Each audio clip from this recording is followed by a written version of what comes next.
Good afternoon, everyone. Welcome to the town of Hilton Gullah Geechee Land and Cultural Preservation Task Force meeting. This is Monday, March the 4th, 2024. I want to go ahead and call this meeting to order and welcome everybody for coming out, and to my colleagues as well, and to our staff.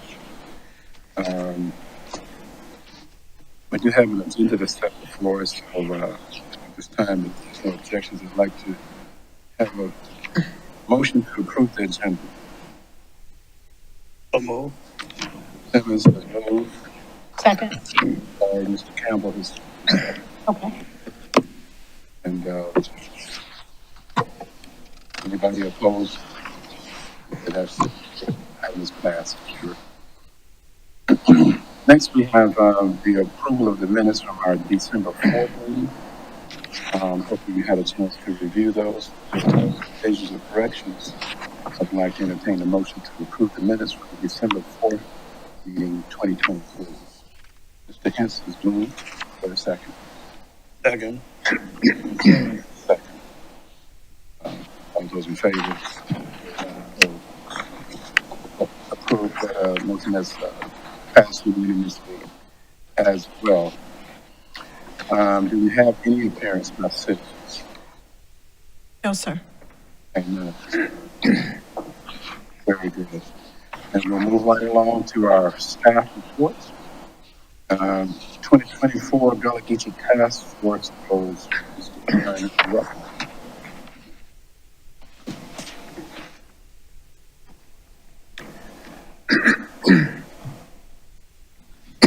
Well, good afternoon. Aaron Rucker, Community Planning Manager, for those that do not know me as yet. I'm going to present the first item on the agenda today. Before you get started, Aaron, I'm not sure everybody knows Oh, I am? that who you are in your recent positions. Yes, okay, let me backtrack. So Aaron Rucker, Community Planning Manager, and as a matter of fact, I've been here exactly 3 months joining the town today. Good for you. And I'm here to present this to you all and work with you in the future on a bunch of great stuff. Very good. Thank you. All right, so starting us off here, we're going to talk about your task force goals. But before we get there, I want to just give you a brief, high-level overview of where we are with a couple of those major initiatives, the districts and LMO. So districts, let's start there. Skull Creek and Parkway Arts are in development.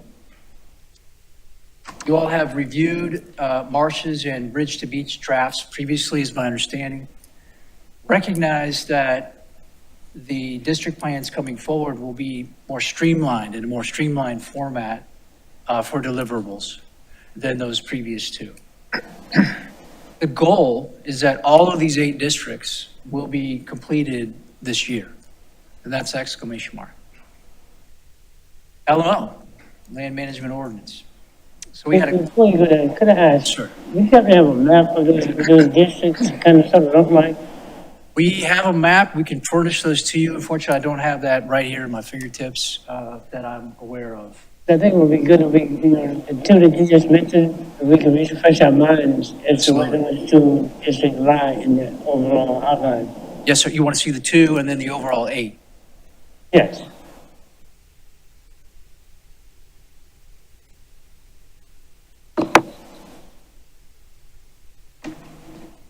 All right, duly noted. Ready for LMO, Land Management Ordinance? Okay.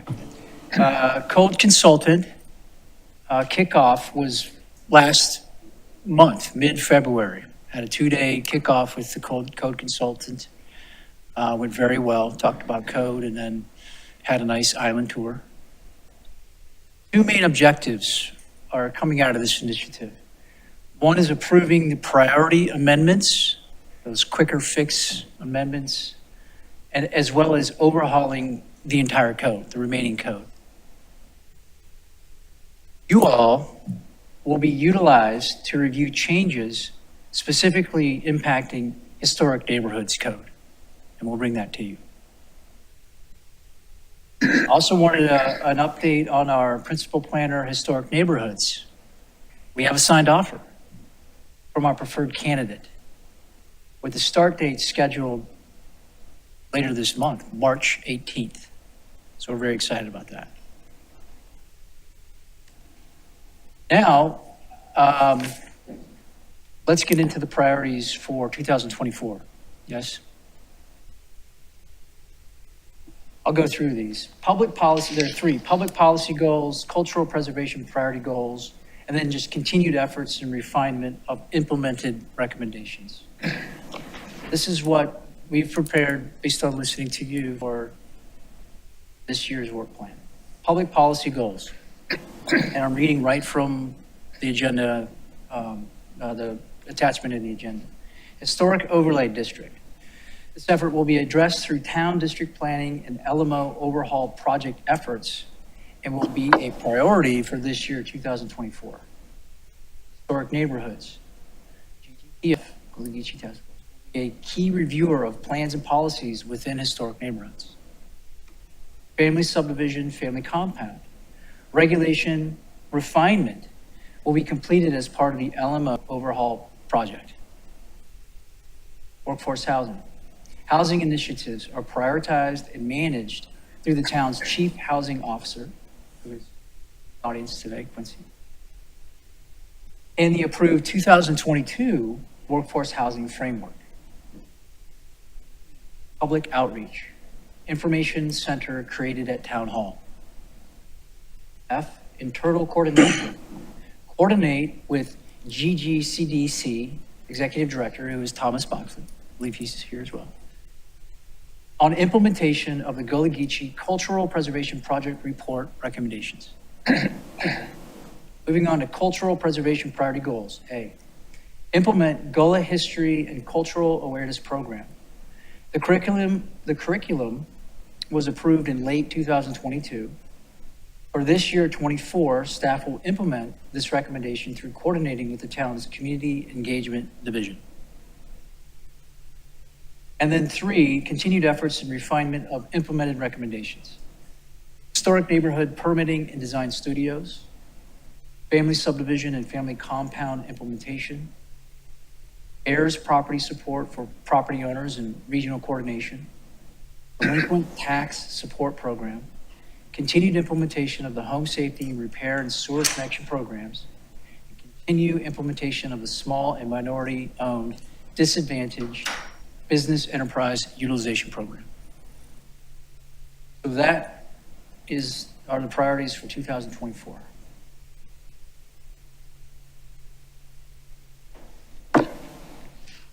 Okay, thank you. You guys have any questions for Aaron Rucker?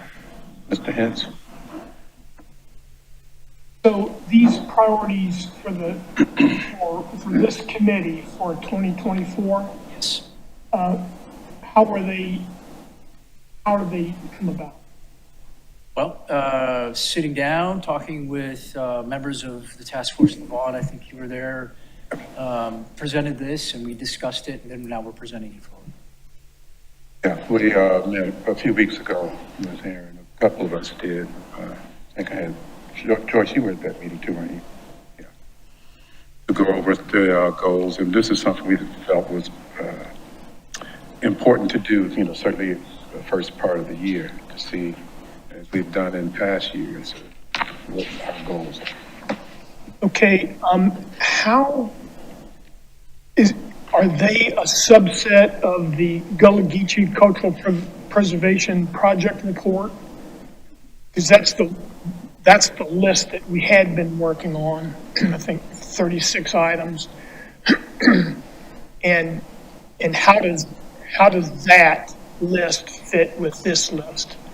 Again, subset or priority of that group or something different than the project report.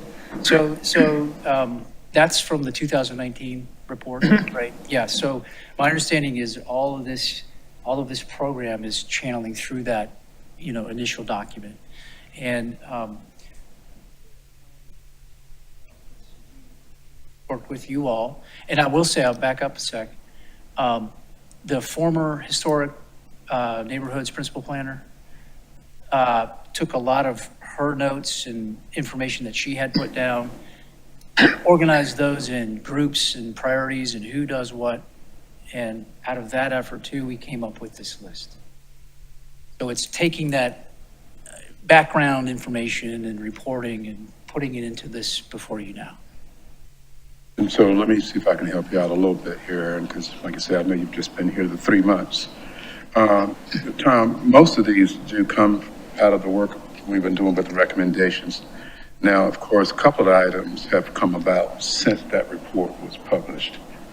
For instance, so you know, when we talk about the Community Development Corporation that is newly formed and just come into existence, the workforce housing piece is probably something that was not necessarily in our report.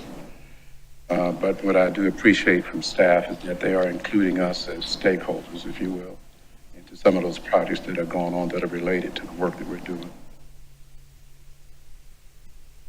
And then finally, if we could have that list so that we can have it, bring it to future meetings to track our progress. List here, you mean, or, okay, sure. Chairman? Yes, sir. Yeah? Yes, sir, please. I have a question, please, regarding the connection between the redistricting and the overlay. Or the redistricting, overlay, and the LMO, pardon me. Yeah, I guess the concern I have would be, are the two of those entities going to be so closely working together that you don't have a situation when you have an overlay that has to compete with rules in the LMO that are in opposition to what may come out of the redistricting. You understand what I'm saying? Redistricting in terms of voting districts? No. Districts themselves. Yeah, the district and what we hope to get out of the redistricting.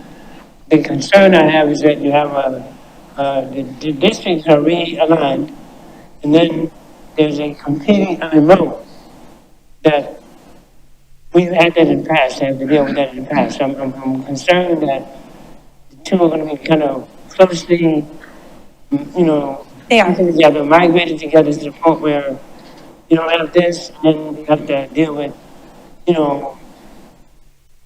back lenses. Right.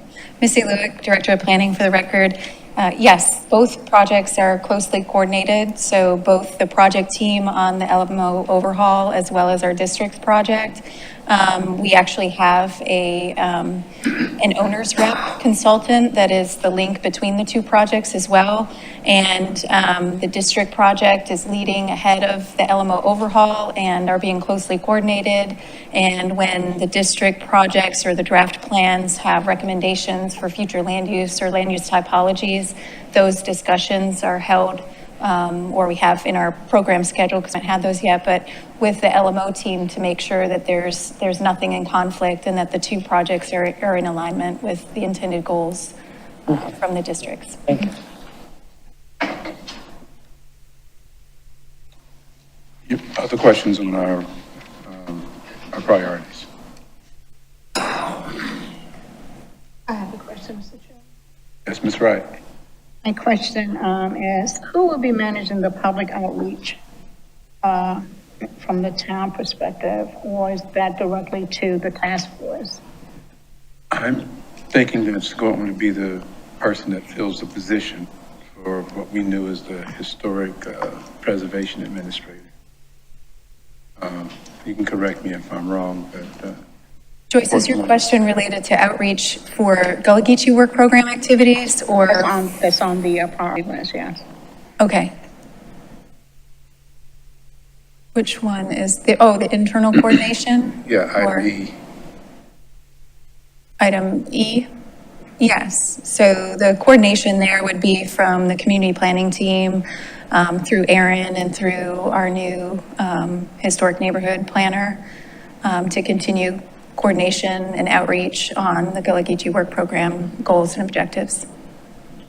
So do we have someone in that position? We have a candidate who has accepted an offer and who is anticipated to start on March 18th. Can you share that person with us, or? Is it a local candidate or? This person does live on Hilton Head, yes. Until they officially arrive, I'm going to withhold announcing a name. But there is, our preferred candidate has accepted the offer, yes.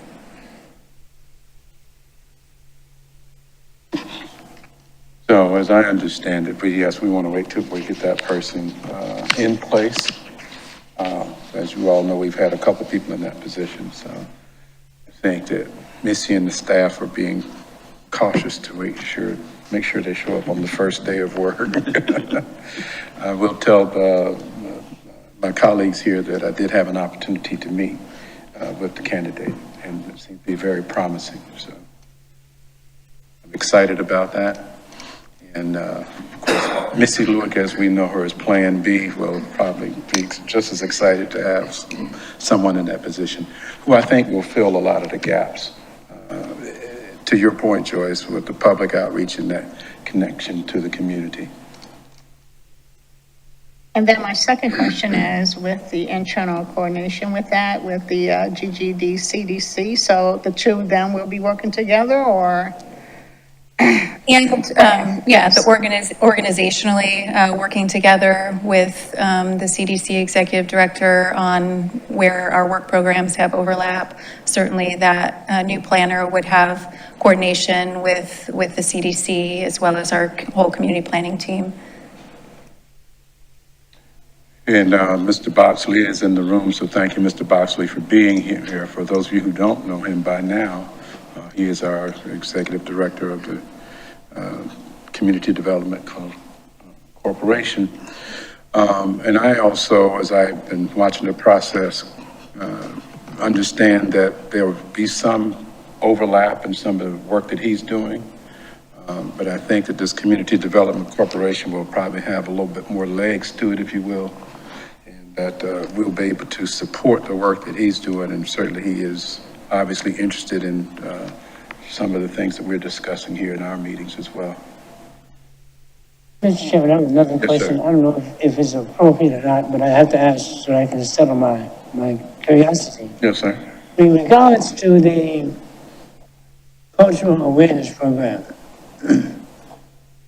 would it be appropriate for us to, pending the success of this program, extending this to the chamber as well, or is that a different? A different implementation audience than what was intended. That is. Maybe, we start with the town, it's a good program, we offer it to the chamber, since the chamber is such a big partner to the town. And the culture is something that I know from history, when I went in hotels, the chamber had an ambassador program that every new employee at the hotel had to go to. And I asked them about the Gullah culture. And this was 15 years ago. And they told me, well, we don't discuss that. So, it's like, I'm thinking that maybe they took that position because they didn't have enough information to at least broach the subject. It could be an area that we look to explore and broaden additional education, but right now the implementation audience for that particular program does not include external entities. Okay, thank you. Other questions on the priorities? Can you tell us the name of the code consulting firm that we've engaged? For which project? For the code? Yeah. Oh, Code Studio is the name of the consultant team. Code Studio. Code Studio. And where are they from or out of? Their main office is out of Texas. They have team members throughout the country, though. Okay. Other questions on our 2024 priorities? I don't know if Aaron was finished or not. Yes, Mr. Chairman, I'm all finished. You are, okay. You all had a chance to look at this list. Do you have any other questions or comments for?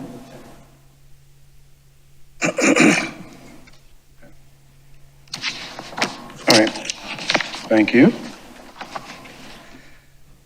Next on our agenda is an update on the historic neighborhood permitting and design studio report. Ms. Alexis Cook.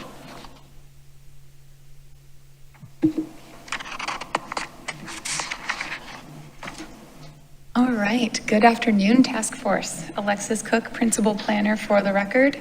I'm going to pull up my report, so I'm going to switch the screen really quick.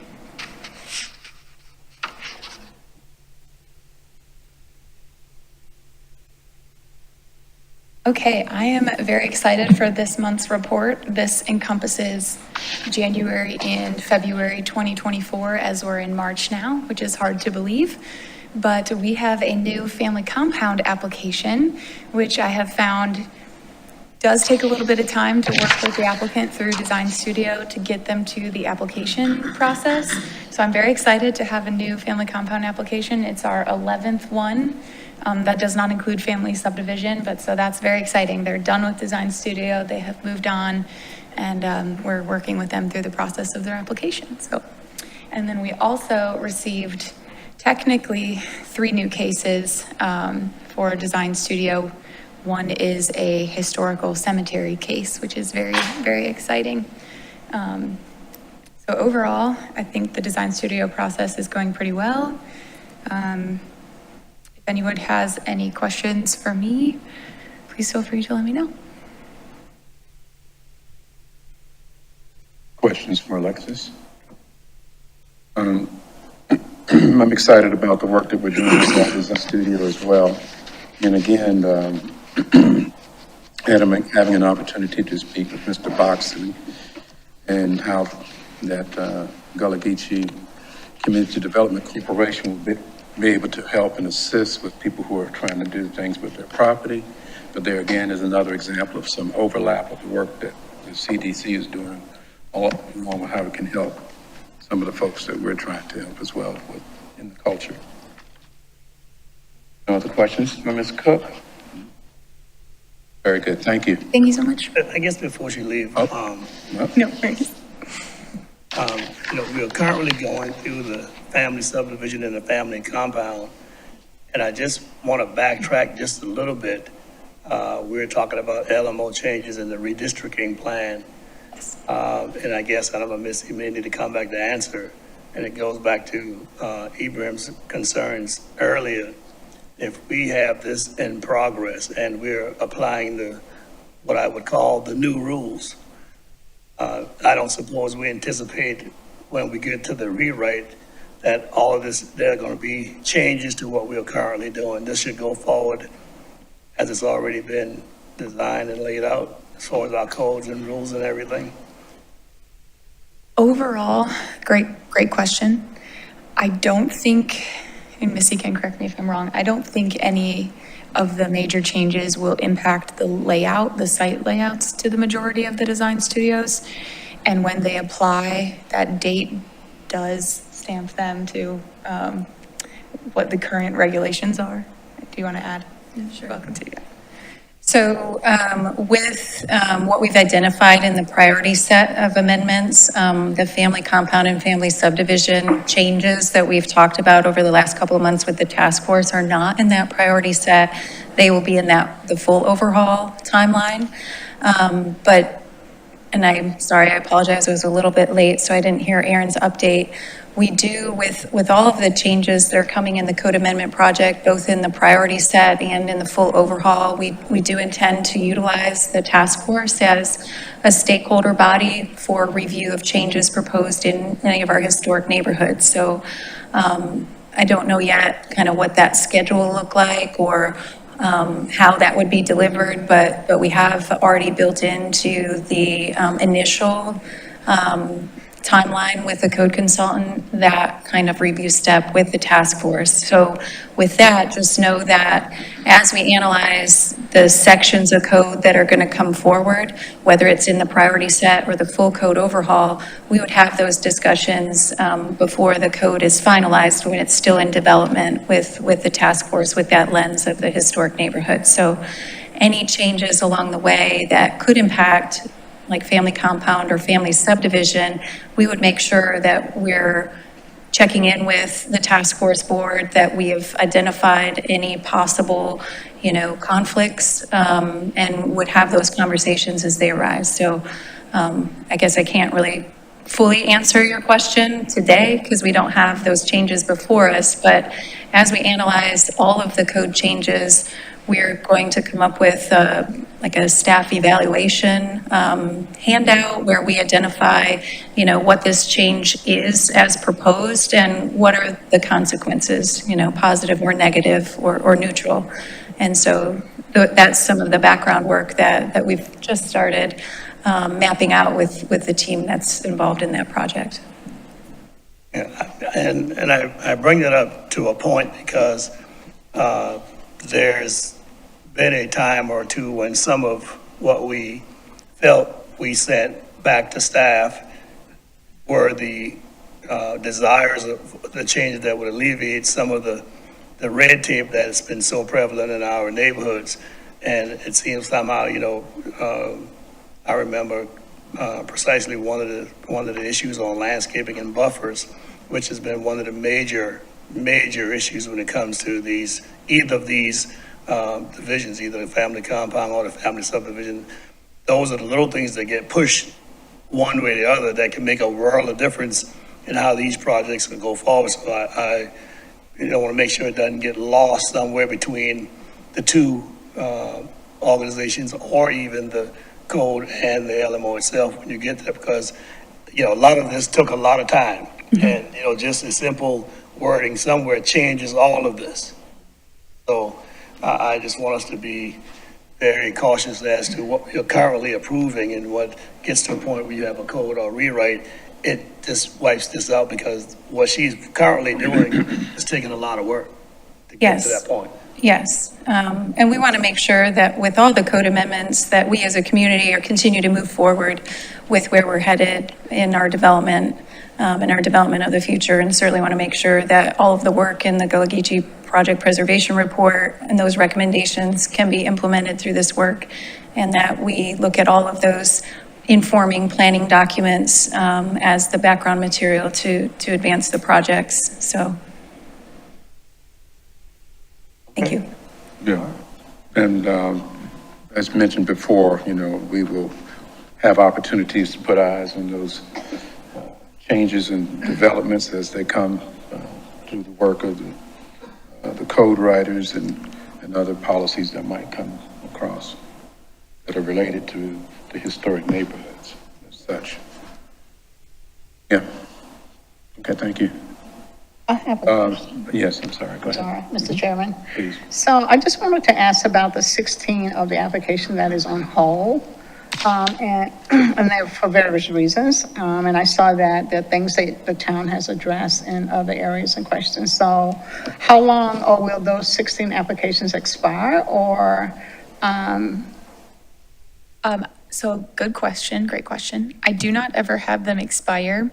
What happens is, and this tracker was made before me, but I've made a few just updates. I like how it's set up. So each month I check in on a log of every design studio, and there's a status for each one. And then as the month kind of goes on, I either keep it on hold, or I check in with the applicant, or I change it, or it stays the same. Unfortunately, the capital project ones are in relation to some park projects, and it's a timing thing. But in essence, in that log for each application, every month, I review their status, and then they don't close until essentially the applicant tells me like, okay, I'm ready to move on, or they move on to an application, or I've had a few move on to plat stamping applications instead of family compounds. And I'm always happy to review that log if you ever want to see it. It's just in Excel. Right. It's not beautiful, but it's functional. So. Thank you. Yeah, great question. Any other questions? Thank you.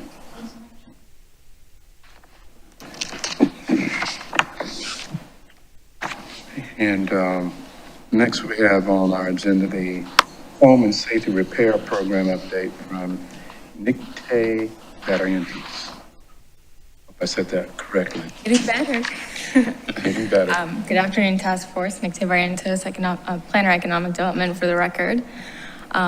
Since our last update in December, we have received 6 more applications for the Home Safety and Repair Program, and we have been able to complete 9 more permitted jobs.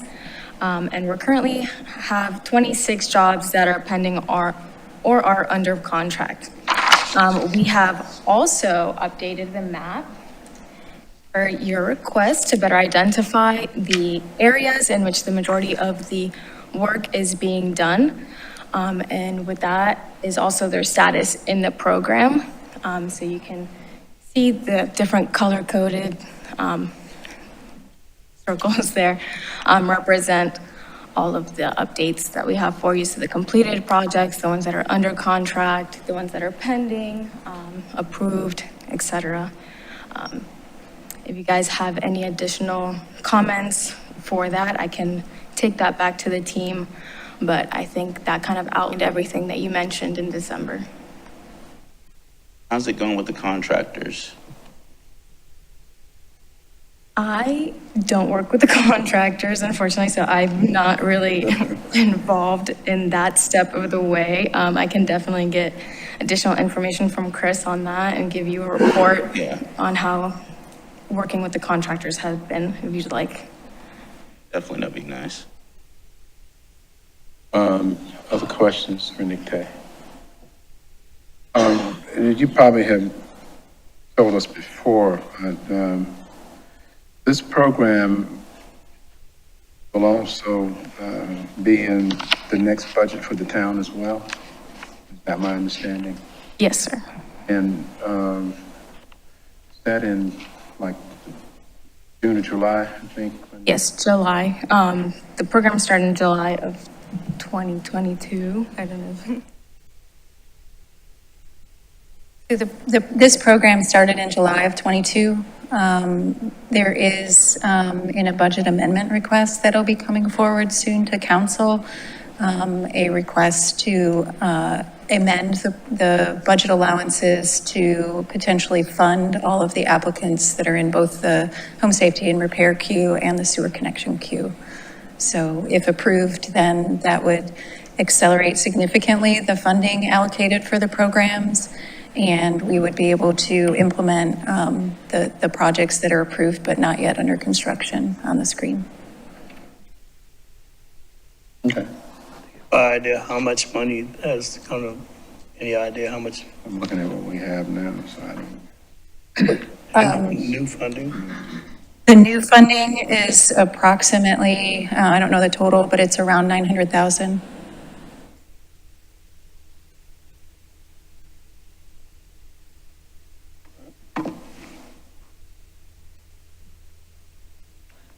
Other questions? Yes, Mr. Hens. Is there anything that we need to do to help with that approval of those additional funds as a committee? Or is it good to go? Are you good to go? Well, it's a decision of council.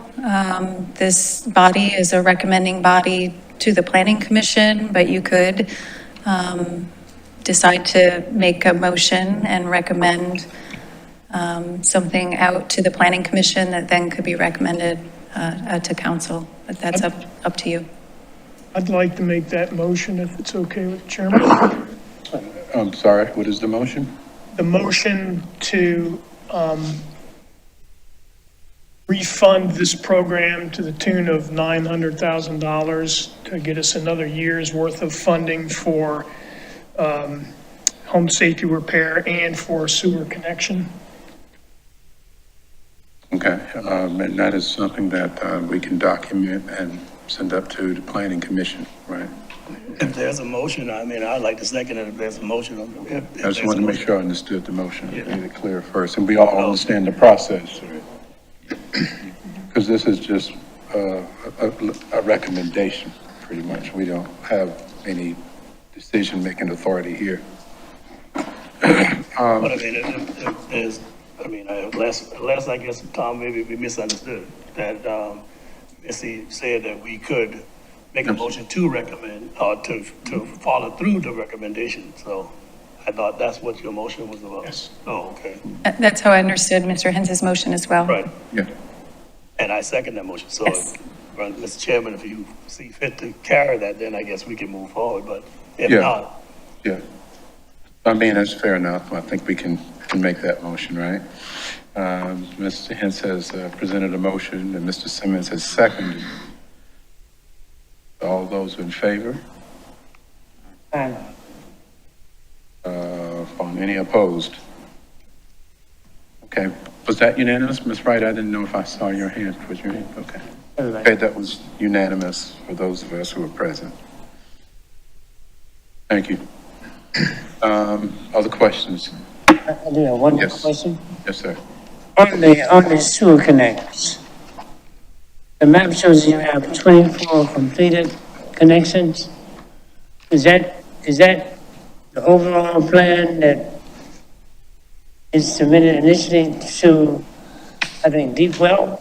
Or is that just what came through the town that didn't qualify through Deep Well? Yeah, so everything that we get from the town does come from Deep Well. The application process goes through Deep Well. Then they filter out what qualifies for their program and what is sent over to us from the ones that don't qualify for them and that do qualify for us. Okay, but let me make sure I understand. So this is the total number of sewer connections from, Just from the town, not from Deep Well. okay. All right, excellent, thank you. So I guess going off of the sewer connection, if you'd like me to proceed with that. Okay, I think Mr. Hens has a question. So, just to, verify, Deep Well gets 100% of all the, sewer connection applications. They will fund all of them that they're able to fund based on their criteria. And if they can't, all of those that were requested of Deep Well, that Deep Well couldn't get, they all come here, and that's what we see. These numbers are all of the ones that we dealt with that Deep Well couldn't. So- Yes, and when we do receive them at the time, they are already approved. So for the home safety and repair, we go through the approval process, but with the sewer connection, they come in already approved. So when we receive them, they are approved and ready to get rolling. Thank you. Yes, sir. Mr. Malik, you had a question? No, I'm done. Okay, Mr. Simmons. yeah, so the sewer and the housing are handled separately. Is that what I understand you to say? The home repair, you mean? Home repair, yeah. Yeah. Yes. Separate through, Deep Well doesn't do the home repair. No. You know? Yeah. Yeah. Okay. Other questions? Very good. Thank you, Nate. I believe you are still, well, you already made that report as well, right? Yes, same thing. As from our last update in December, we received 15 more applications for the sewer connection program. We have completed 2 more jobs. The jobs are still needed to be scheduled, and 11 are pending approval, which we are working with. Again, not approved for income or anything, it's just approved, approval based on the site. And we are working with those applicants to get those moving along. We also created a similar map to the home safety and repair, just so you can see kind of the hot spots of like where the connections are being made on the island. If you have any questions on that, please let me know. We can also tailor that to however you'd like. Yes, sir. The application that was not qualified, what would cause an application to not qualify? Income? Usually it is income, yes. I'm not entirely sure on that one specifically, but. That would be the typical. But yeah. Okay.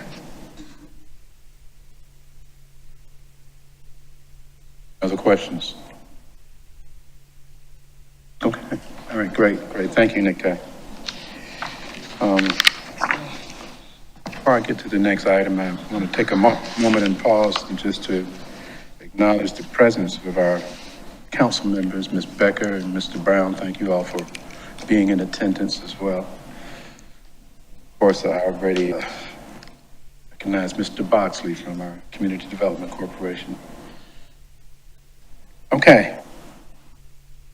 Next on our agenda is the introduction of Chief Housing Officer Quincy White. You going to introduce himself, or is there birthday cake or something? Or? Good afternoon. It's a pleasure to meet you all. I'm happy to be here. So I've been here for about 2 months now. As you can see in the memo, it's a lot about my background. So I've worked in this field for about 15 years now, and I'm happy to be a part of the team and bring the workforce housing initiatives to a reality. I'm not sure if there's any further questions.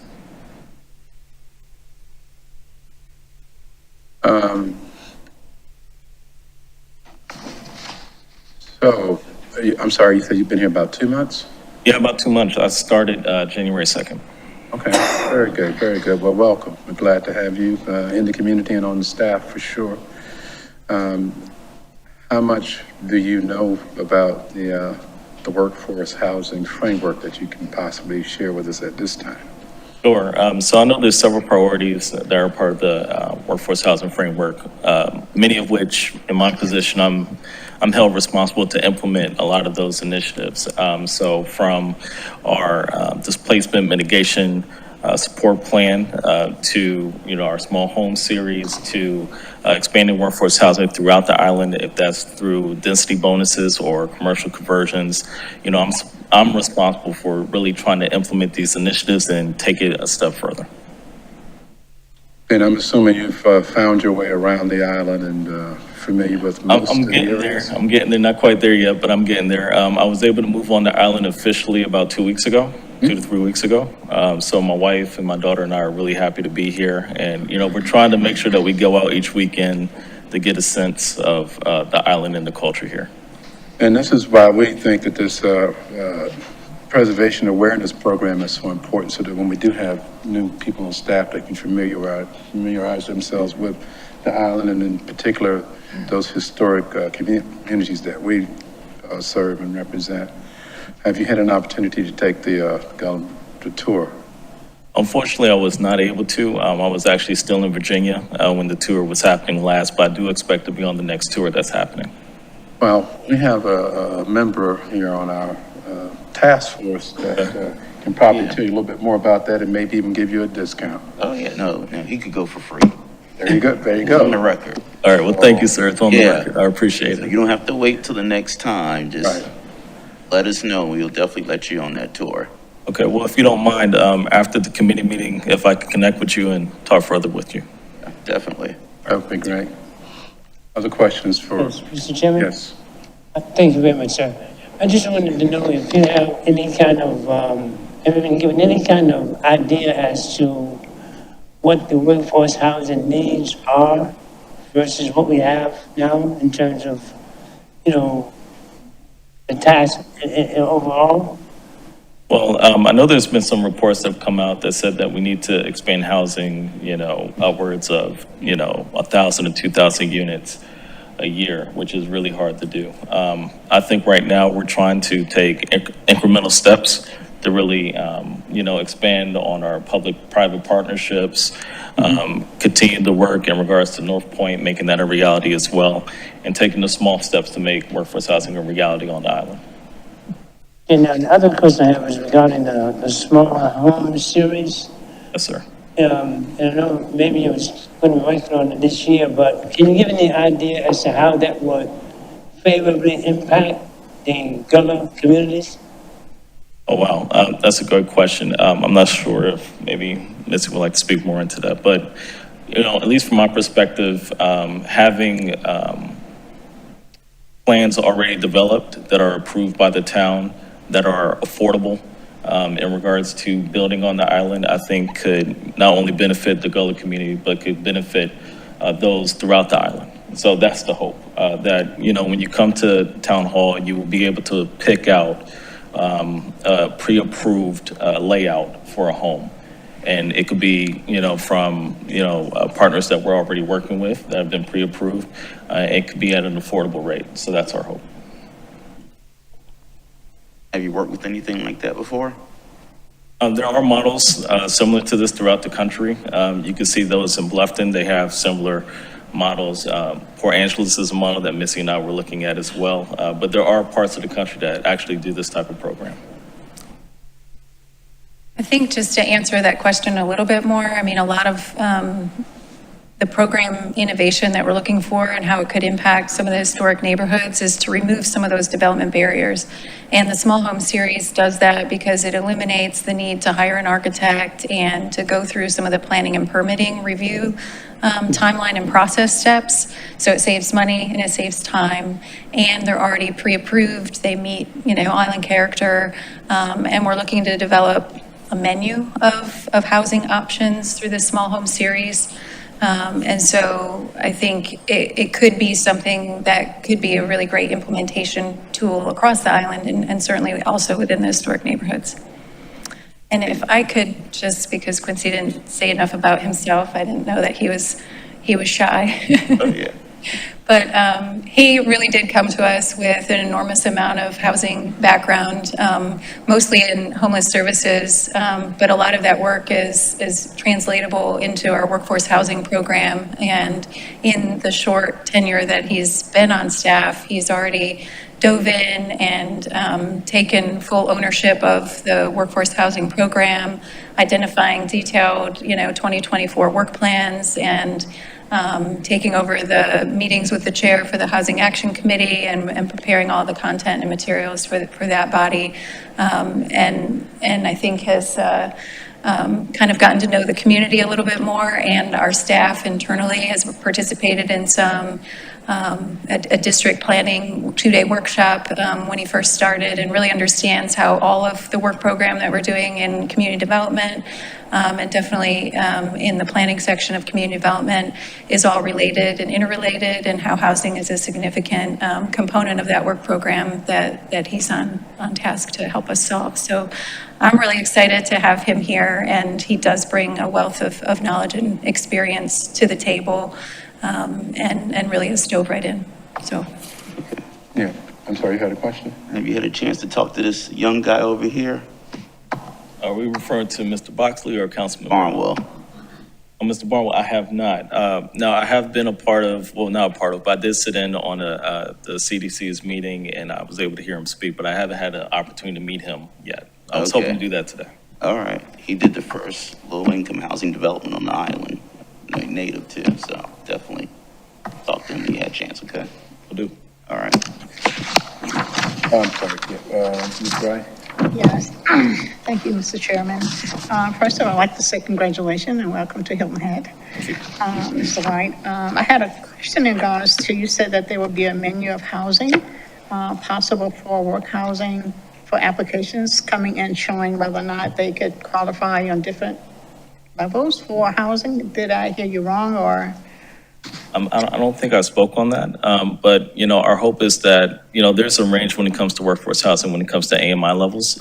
So several of the different programs that we have, are all at different levels, So when it comes to the CCDC, they're at a different level when it comes to AMIs, but the range is between 60% AMI and 150 AMI to encompass all the workforce housing programs that we have on the island. But we don't have that type of mechanism yet.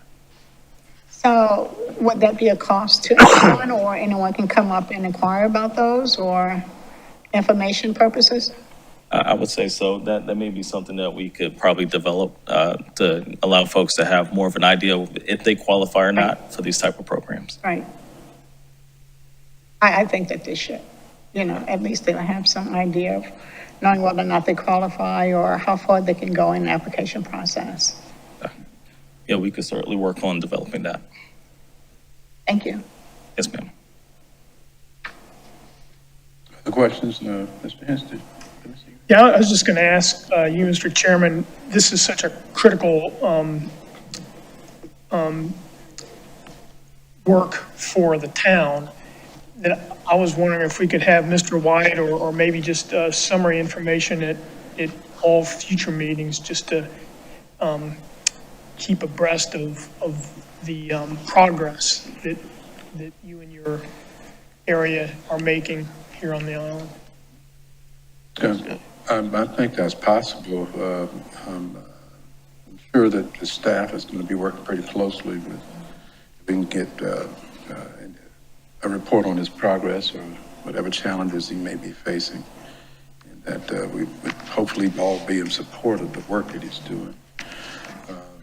I'm not sure if you're asking a standing part of the agenda, but As often as he could, sure. Sure, I'm sure he would love to come to our meetings. Absolutely, absolutely. But yeah, I could work with staff to make sure that we have an ongoing update for you all in regards to workforce housing. Other questions for Mr. White? Well, again, thank you for being here. Welcome. And if there's anything we can do to help you find your way around or whatever, like Mr. Hintz says, support you in your work, it's very important work. I will say that while you're standing there, we can see the overlap in some of the areas that we talked about before when it comes to even district planning or the design studio work and how properties are being used. And we know that a lot of the open spaces and available properties may fall into the historic neighborhoods. So I'm sure you will be able to relate to some of the issues that are going on in other areas besides workforce housing. I see them all being related in a lot of ways, certainly the work of the Community Development Corporation. Yeah, there's definitely going to be a lot of overlap in regards to the work that I'm doing and Mr. Boxley and staff. So again, you know, anytime you want me here, I could give a further update on where we are in regards to workforce housing. Okay, thank you. All right, thank you.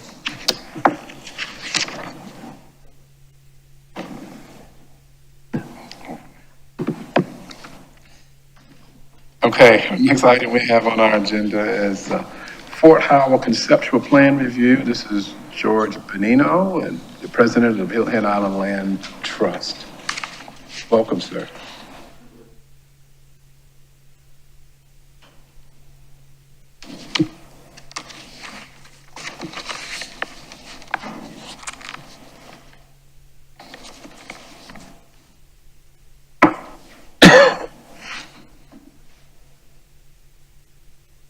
Thank you, Mr. Barnwell.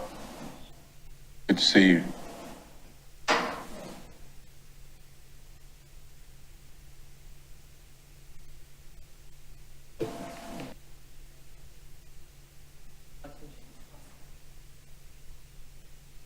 I am not the PowerPoint guru. Just get it. Yeah, it's cycling through. Can't read this fast. Presenting itself.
I don't know what.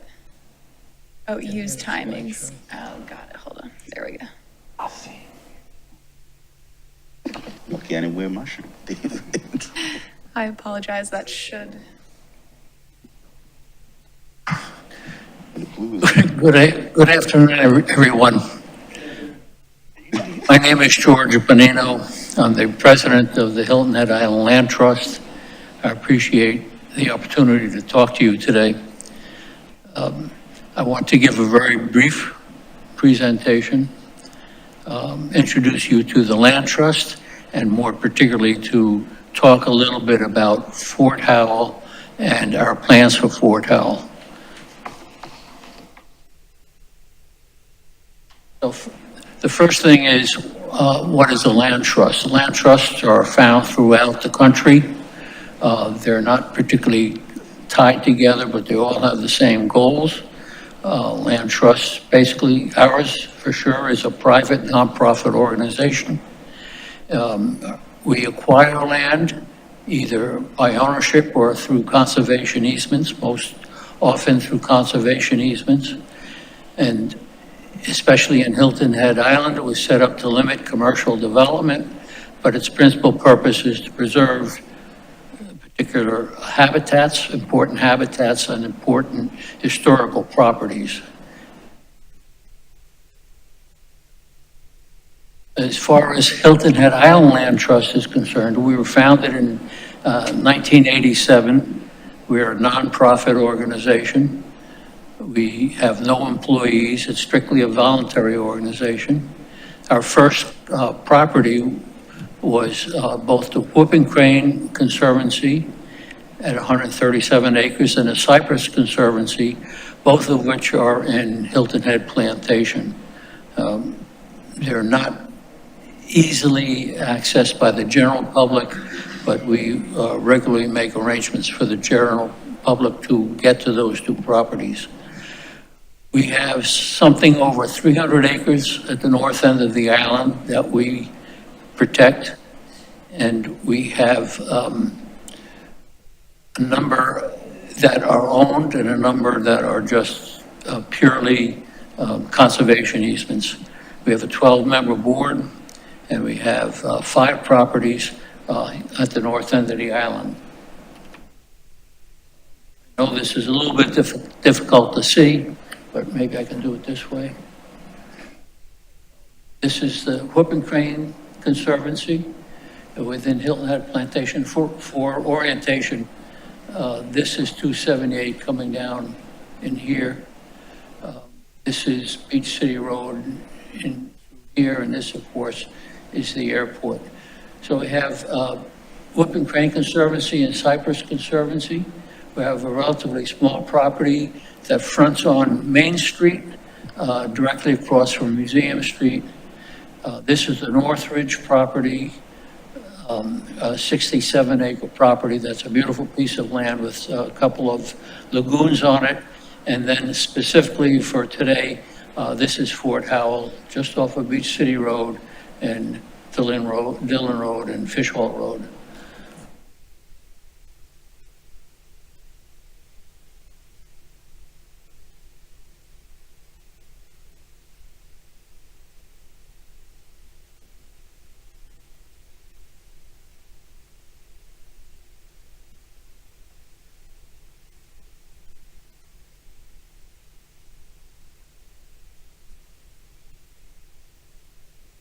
All right.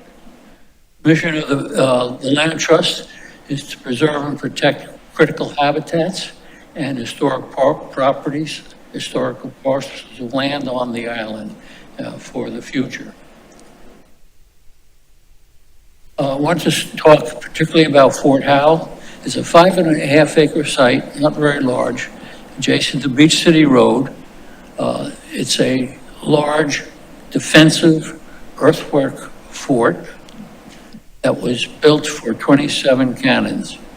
It's defensive. It wasn't intended to, like most forts, it wasn't intended to protect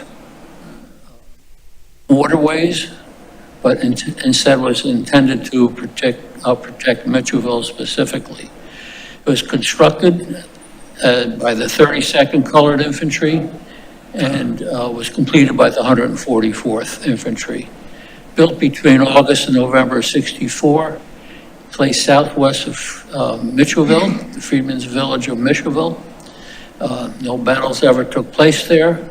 It is listed on the National Register of Historic Places.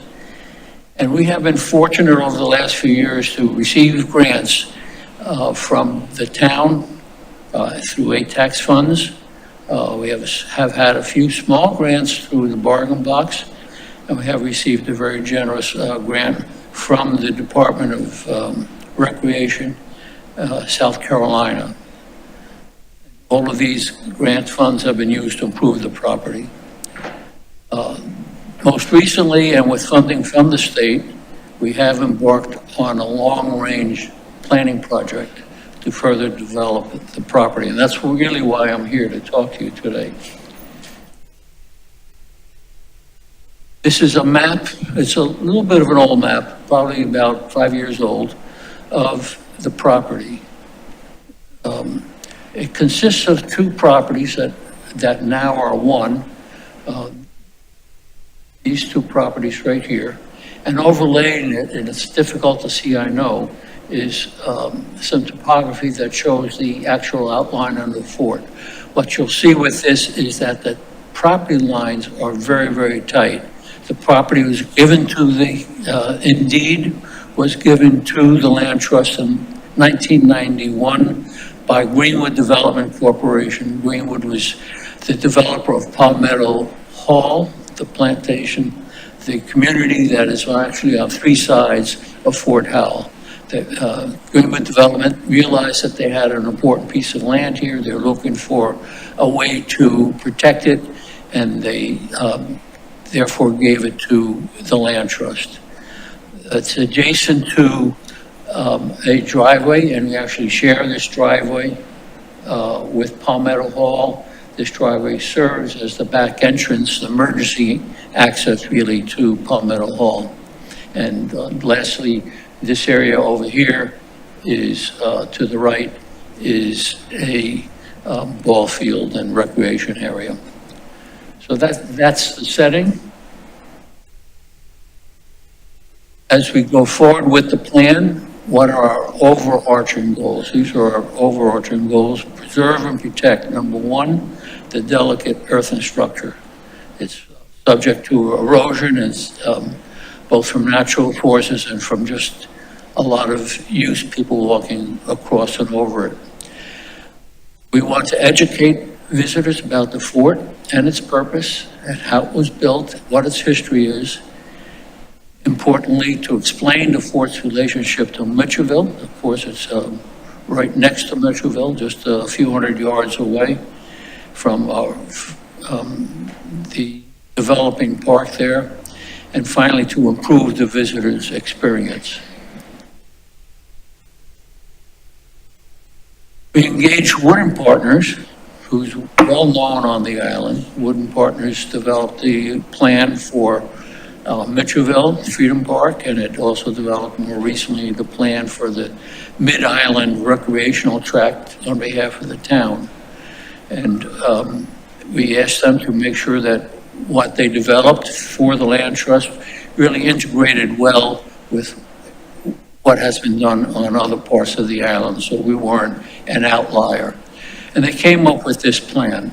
The fort itself is basically a five-sided structure. Here, we currently have an existing, this doesn't show very well. We have an existing, let me do it this way. We have an existing structure right in here, which is a kiosk, which has a lot of information about the fort, its development, and its relative location, etc., for visitors. And then we have new access around the fort. This is a perimeter path that was put in over the last 3 years with funding from the town, which we very much appreciate. And we have a path right through the middle of the fort to give the visitors an opportunity to see what's there. Another improvement to the fort, again with town funds, was a new parking lot. Prior to the changes, it might hold 6 or 8 cars, and it got pretty muddy after rain. It now has been expanded to 19. It has good through traffic, and it's got a hard permeable surface to it. So our plan basically is to further enhance the property, put in some interior pathways for visitors to walk around, to create some viewpoints, both internal and external, to give people a sense of what the fort, the meets and the bounds, the scope of the fort is, how it related to the area around it. A little bit more close up. Same fort, you see a sense of what's there.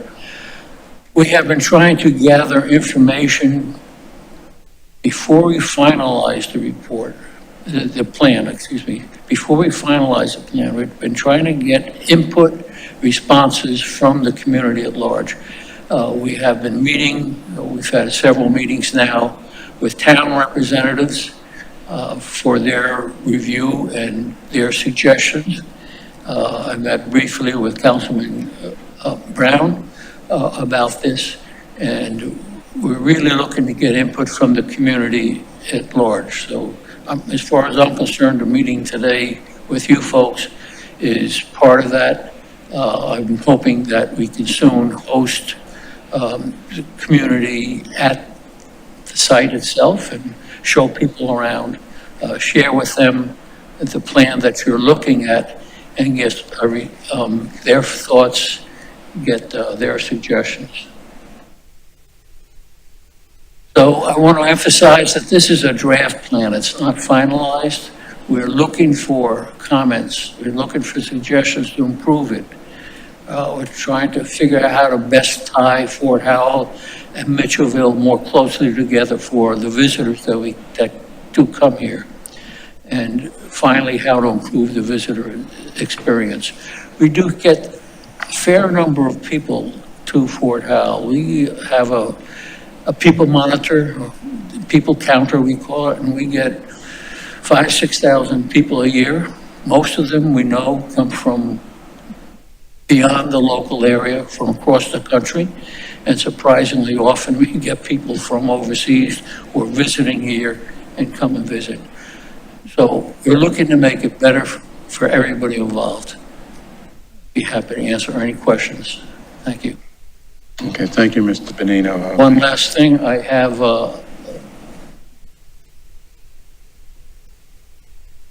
there it is, right there, to look at more closely if you like.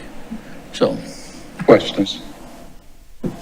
Mr. Henson. Just a comment on how to tie Fort Howell with Mitchellville more closely.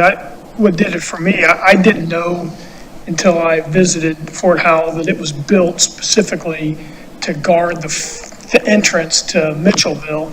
And I think your map here on your brochure where it shows that Mitchellville is protected on all sides with water, and the fort is there to protect where it's not surrounded by water, where it come in by land. So it's a wonderful front door, I guess, for Mitchellville, and I think that's pretty neat. Well, Mitchellville, of course, is this is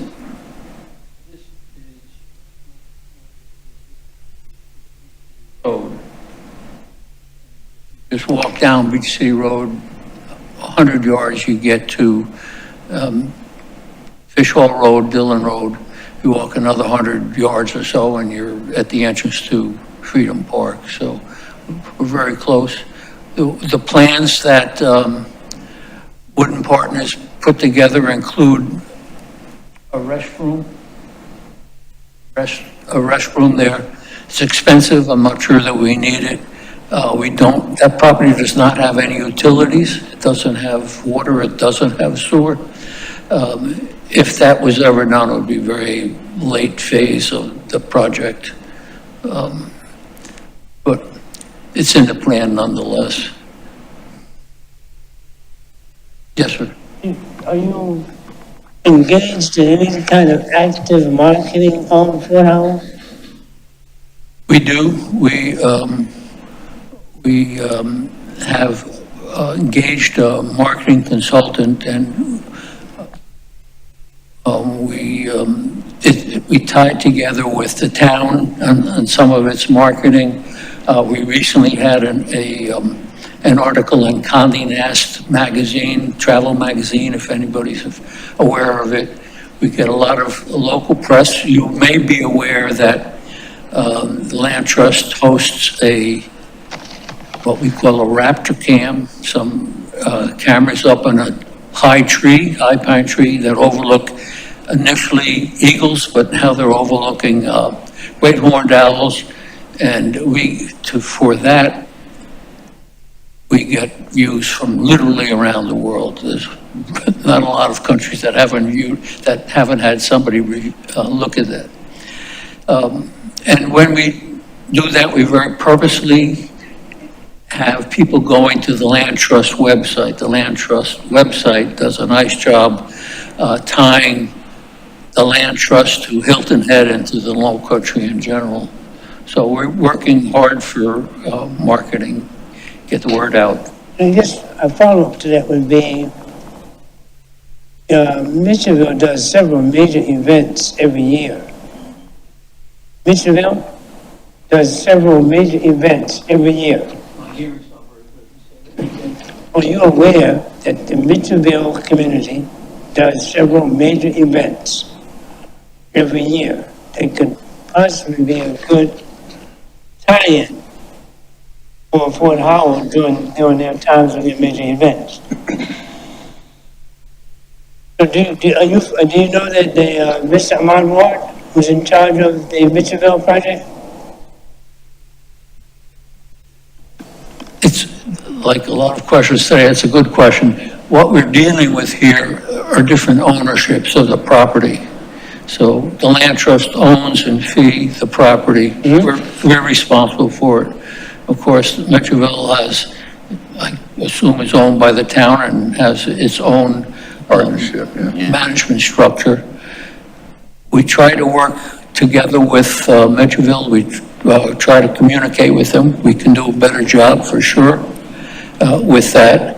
And as we look down the road and we start developing this, we're hoping to get more and more interaction between the two organizations. So it's a two-way street, of course, but we'll try to do our part for sure. I just want to make a comment on that. First of all, hello, George, how are you? I would like to comment on the collaboration between Mitchellville and Fort Howell. We do programs with them. We do engage with them. Most recently, we invited them to be a part of our Juneteenth celebration that we're doing in June. And any chance that we get to send people from Mitchellville to Fort Howell, we definitely do that. The importance of what Fort Howell has for Mitchellville, and along with identifying the 32nd United States Colored Troop, is so important to our culture that having to be a partner with Fort Howell is definitely something that we cannot just ignore. We have to definitely do that. So we definitely welcome at any time, any conversation, and we do sit down with you guys and strategize at times on things that we can incorporate and partner with. I think there's room for marketing together as well. Fort Howell, as we talk about, the Land Trust have other properties, but if we identifying Fort Howell, I don't think that there would be an issue with that. So, yes. I agree And I thank entirely. you and your board for preserving Fort Howell in the ways that you guys are definitely doing that. Is so important to the story and the history of Mitchellville and for Hilton Head Island as well. Yeah, I agree entirely. I think the way to make that happen is develop a structure to make it happen. Yes. Perhaps schedule, whether it's monthly or quarterly or something, meetings to talk about areas of mutual interest, how we can support each other, which really is part of the goal of this plan, is how do we tie the two closer together. Right now, they do, unfortunately, operate pretty much independently. When you go to Fort Howell and you look at all the signage, et cetera, its history, its purpose was Mitchellville, so we're trying to get people to understand that, and I'm sure we can do a better job directing people to Mitchellville. But again, it's a two-way street, it's, Oh, absolutely, and I think there's definitely room for future conversations and more we can collaborate on. But identifying that Beach City Road is the only road on Hilton Head that has over 7 historic markers on it, so, the significance of that itself is just huge. So there's a lot that we can also, reach out to the town and making sure that we are partnering with them and they marketing the importance of what Beach City Road has to offer. It's not just Fort Howell and Right. Mitchellville, but it's, the churches and the school that's there as well. So again, it's the only road on the island that has that many markers, so that's significant. maybe.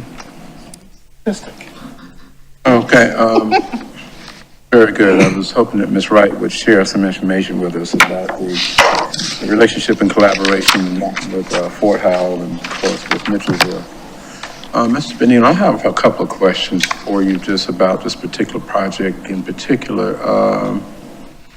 The observation deck, how tall is that going to be? Oh, it would be flat on the ground. It's going to be Yes, flat on but the ground? We're trying to protect the earthen structure. And it's better to have people on a wooden deck than standing on the earth, right? The soil that's there. So we're not talking about something up in the air, we're talking That's about why I asked something the question, yeah.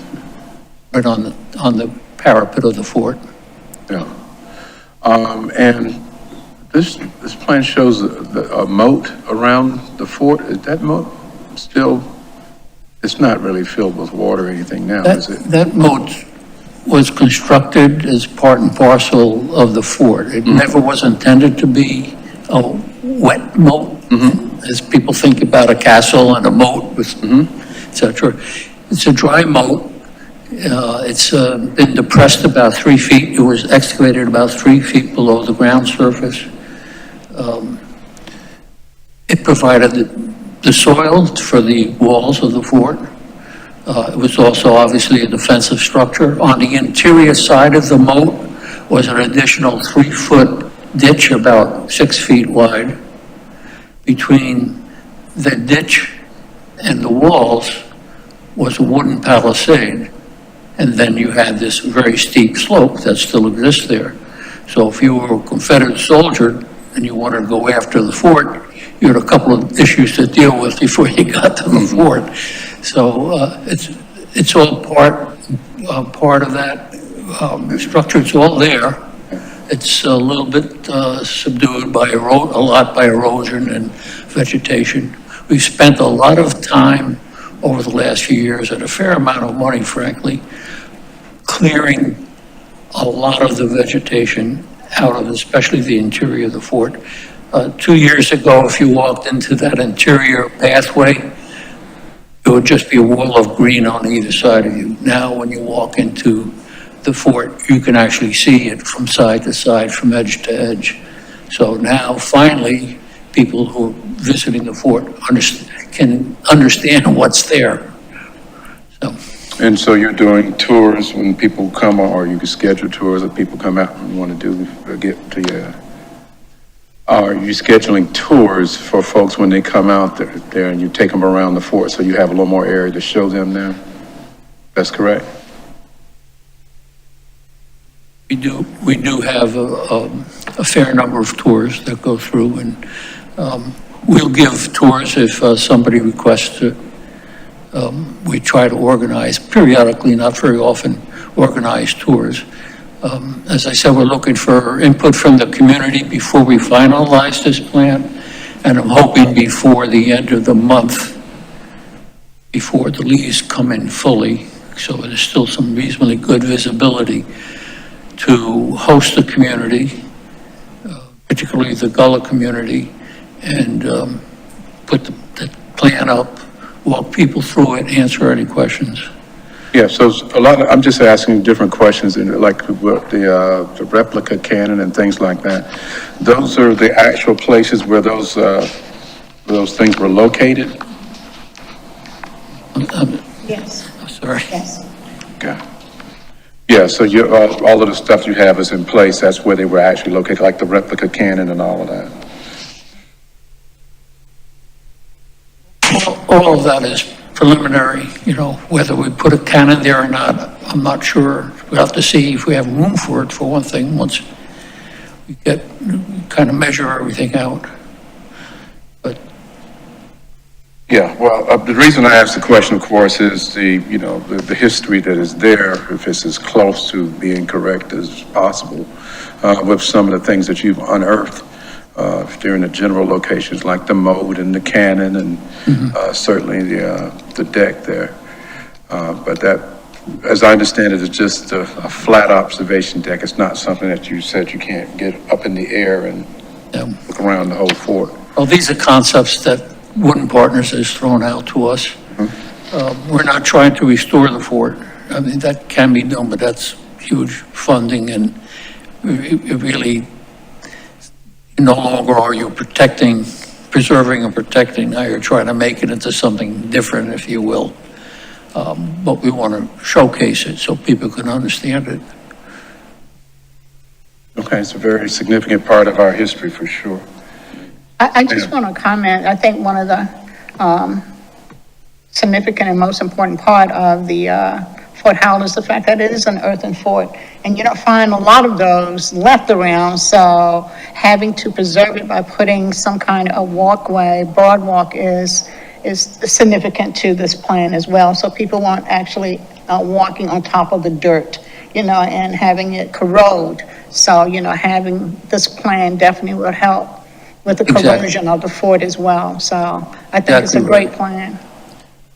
They help with that. Wooden Partners, they do show a couple of different types of walkways. One of them includes concrete, which I don't think is appropriate. We would not include that. We're looking at some options that are permanent but permeable. They will protect the soils. Will look good, can be kept clean. All of that goes into what we're looking for. Okay, other questions for Mr. Benino? I have one other question for you that's not related to Fort Howell, but it's related to the work that Hilton Head Island Land Trust does. If people have property on the island that is like wetlands or whatever, situation they may have, is that something that your organization would take a look at as far as acquiring? Absolutely. We've had a number of inquiries over the last couple of years about properties that people would like us to take on. And it has to meet certain criteria before we'll take it. One property, for example, was being offered to us because it wasn't very useful for anything else, but it was actually it was a tidal marsh. The problem with that property, we had to reject that offer. The problem with that property, it was totally landlocked and there was no legal access to that property. So we couldn't take it. We're looking at another property now. The owners are debating how they want to go with dealing with that piece of land. But definitely a good example would be an unused or unusable piece of land that might be a part of a wetland. The owner would provide probably a conservation easement to us. In return, the owner would get a tax deduction as a donation to a nonprofit organization for whatever the value of that piece of land is. So there's a benefit to the owner. They don't have to deal with that property. They get it right off on their taxes for it. In turn, the land trust, monthly we go visit each of these sites, make sure they're not being used for garbage dumps or anything of that sort, and that they're being kept clean. So there's protection that is provided. Okay, thank you. Other questions, comments? We thank you for your presentation, and that's very important work. I do have a few more brochures if anybody wants to look at them. Thank you. Great, thank you.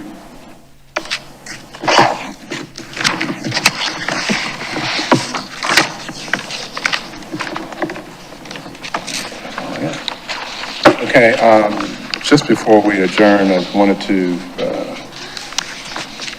say to my colleagues that we are excited about some of the work. I'm not, shouldn't say it like that.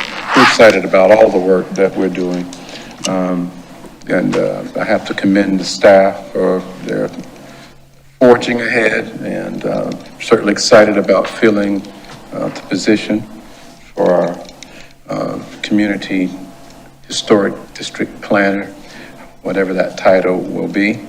But thank you guys for the work that you do, and for those of us up here, as we did last month, if we have some items that we need to address, then we will continue to schedule the meetings, but just be aware that sometimes if we need to, cancel a meeting, we'll do that as well. Doesn't mean that work's not getting done, but I want to make sure that we're using our time wisely, as well as the time of the staff, and giving them time to prepare and make sure that our meetings are meaningful, that we're continuing to make some progress. As always, I encourage you to share your thoughts, ask questions, give inputs, but also be willing to listen and learn as well as we go along.